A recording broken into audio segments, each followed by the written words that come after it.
बिस्मिल्लाहिर्रहमानिर्रहीम। अस्सलामु अलैकुम।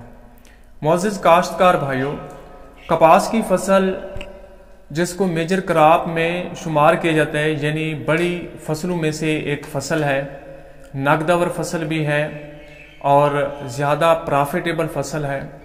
मुल्की माशत में कलीदी हैसियत रखती है कपास की फसल। तो दोस्तों, जिस तरह ये फसल इन खसूसियात की हामिल है, इसी तरह इसको काश्त करने के लिए हमारे पास इसके लिए मौजू तरीन ज़मीन सेलेक्ट करनी चाहिए, जिसके ऊपर इसको काश्त करके हम इस फसल से अच्छा खासा प्रॉफिट हासिल कर सकें। तो दोस्तों, इस वीडियो में डिस्कस कर रहे हैं कपास के लिए मौजू तरीन ज़मीन कौन सी होती है, उस ज़मीन के अंदर कौन सी खसूसियात पाई जाती हैं।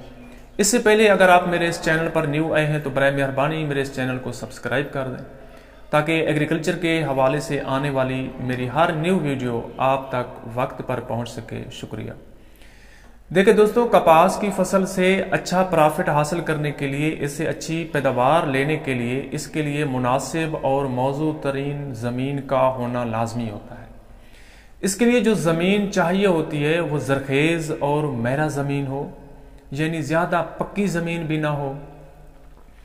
जब उसको तैयार किए जाते हैं, ज़मीन के अंदर हल चलाए जाते हैं, तो वो ज़मीन भुरभुरी और दानेदार हो जाए। कपास की ज़मीन के अंदर नामियाती मादा भी पाया जाता हो। इसके अलावा जिस ज़मीन के ऊपर हम लोग कपास काश्त कर रहे हैं, उस ज़मीन के अंदर पानी जज्ब करने की सलाहियत भी हो, यानी जल्दी वो पानी जज्ब कर ले, और उस ज़मीन के अंदर ज़्यादा देर तक वित्र कायम रखने की भी सलाहियत हो। क्योंकि कपास के जो पौधे होते हैं, इनको ज़्यादा पानी पसंद नहीं होता। अगर रकबों के अंदर पानी खड़ जाता है, रुक जाता है, तो यानी जल्दी जज्ब नहीं होता, तो कपास के पौधे मुरझाना शुरू कर देते हैं।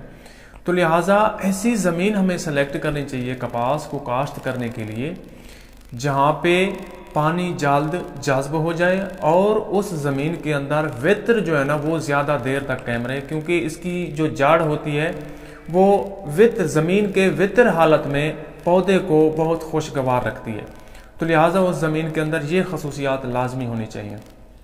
इसके अलावा दोस्तों, कपास के पौधे की जो जड़ होती है वो ज़मीन की ज़्यादा गहराई तक जाती है।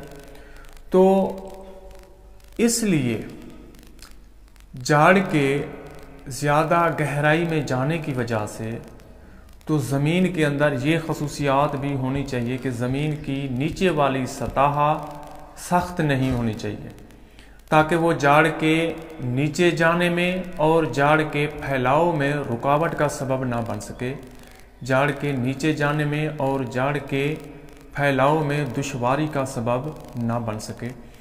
तो दोस्तों, ये वो खसूसियात थी जो कपास की ज़मीन के लिए मौजूद होनी चाहिए। इन खसूसियात की हामिल ज़मीनें कपास की काश्त के लिए मौजू तरीन ज़मीनें होती हैं, मुनासिब तरीन ज़मीनें होती हैं। ऐसी ज़मीन के ऊपर कपास की फसल को काश्त करके उससे अच्छी खासी पैदावार हासिल की जा सकती है। शुक्रिया।